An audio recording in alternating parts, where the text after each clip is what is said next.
সালামু আলাইকুম, কেমন আছেন? খবরের মতো আমি মাসুদ আলম। আজ আমাদের Python beginning to advance with block chain machine learning and data science কোর্সের আজকের পর আমরা শিখব পাইথন রেইজ স্টেটমেন্ট। প্রশ্ন হচ্ছে পাইথন রেইজ স্টেটমেন্ট কি? চলুন আমরা শুরু করা যাক।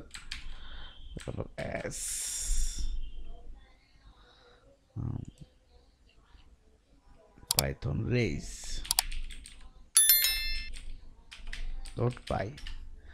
তো রেইজ স্টেটমেন্ট কি যদি আমরা বলি, কোনো কিছু এক্সেপশন বলতে যেটা সচরাচর ঘটনা ঘটার কথা না কিন্তু এমন কিছু ঘটছে সেটাকে বলে আমরা এক্সেপশন, অথবা এরর্সগুলোকে উত্থাপন করার জন্য পাইথনের রেইজ স্টেটমেন্টটা ব্যবহৃত হয়। এটা একটু পরে আমরা উদাহরণ দিয়ে দেখব। তো পাইথন রেইজ কিওয়ার্ড দিয়ে রেইজ স্টেটমেন্টটা লেখা হয়, যার কাজ হচ্ছে এক্সেপশনস বা এরর্সগুলোকে উত্থাপন করতে ব্যবহৃত হয়। রেইজ কিওয়ার্ড একটা এরর উত্থাপন করে বা একটা এক্সেপশন উত্থাপন করে এবং প্রোগ্রামের নিয়ন্ত্রণ প্রবাহ বন্ধ করে দেয়, মানে প্রোগ্রামটা অন স্পট হল্ড করে দেয়। ওকে, তাহলে এটা কি করে? একটি এক্সেপশন হ্যান্ডেলার যা কারেন্ট এক্সেপশন উত্থাপন করতে ব্যবহৃত হয়। এটাকে রেইজকে একটা এক্সেপশন হ্যান্ডেলারও বলতে পারি, যেটা কারেন্ট এক্সেপশনকে বা এররকে উত্থাপন করতে ব্যবহৃত হয়।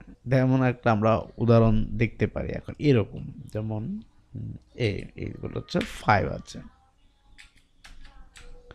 তো আমরা if a modulus 2 is equal to নিশ্চয়ই বাক্সের 0 হবে না, আমি একটু স্পেস দিয়ে লিখি, সরি,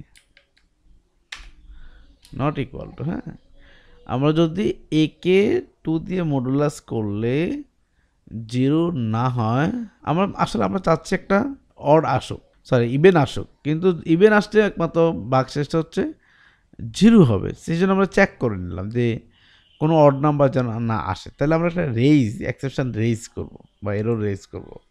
সেটা কীভাবে?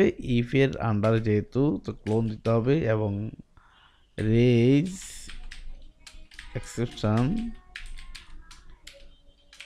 The number should not be an odd integer. Okay, তো এখন আমি এটাকে রান করে দেখবো, একটা দেখবেন এক্সেপশন রেইজ হবে। ওকে, একটা raise the number should not be an odd integer, এটা রেইজ এক্সেপশনটা রেইজ হয়েছে এবং প্রোগ্রাম এক্সিকিউশন স্টপ করে দিয়েছে। আচ্ছা, তার মানে যদি 4 হতো তাহলে রেইজটা আর হতো না। ঠিক আছে, তো এটা হচ্ছে মূল বিষয়। যদি একটা এক্সেপশন লিখলাম, যদি এরকম হয় তাহলে আমরা এক্সেপশনটাকে রেইজ করব। আরেকটা উদাহরণ আমরা দেখতে পারি। লেটস সি, আমি এটাকে কমেন্ট করে রাখি।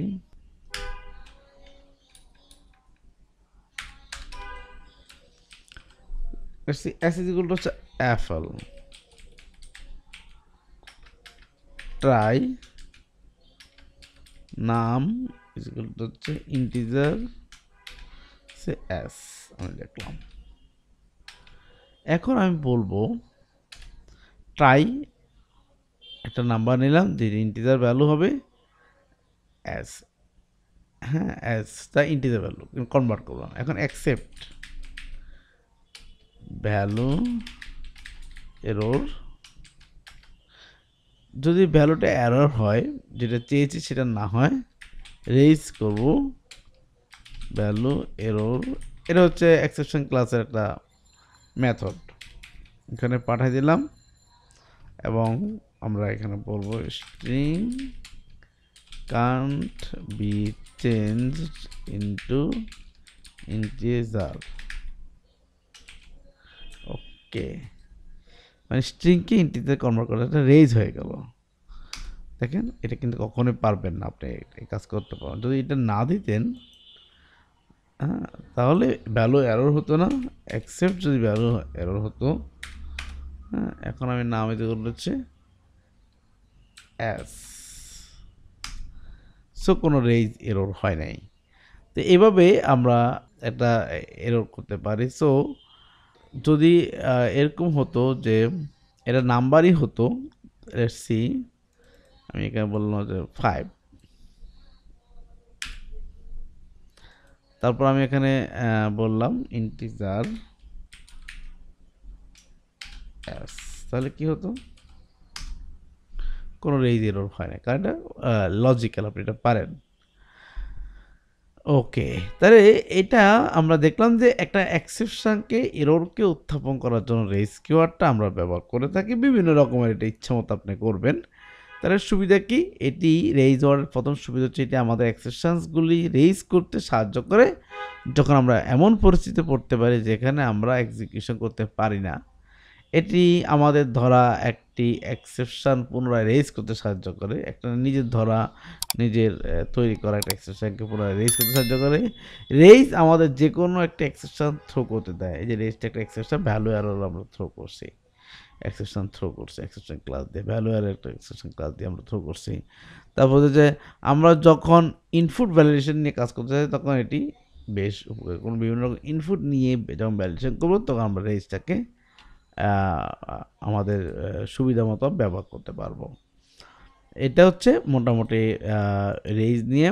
তো বন্ধুরা, এই কোর্সের পরবর্তী ভিডিওগুলো পেতে চোখ রাখুন আমাদের W3 প্রোগ্রামার্স ফেসবুক পেজ অথবা গ্রুপে, অথবা আমাদের YouTube channel W3 programmers live চ্যানেলটি সাবস্ক্রাইব করতে পারেন।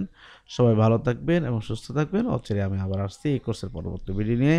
সবাইকে ধন্যবাদ।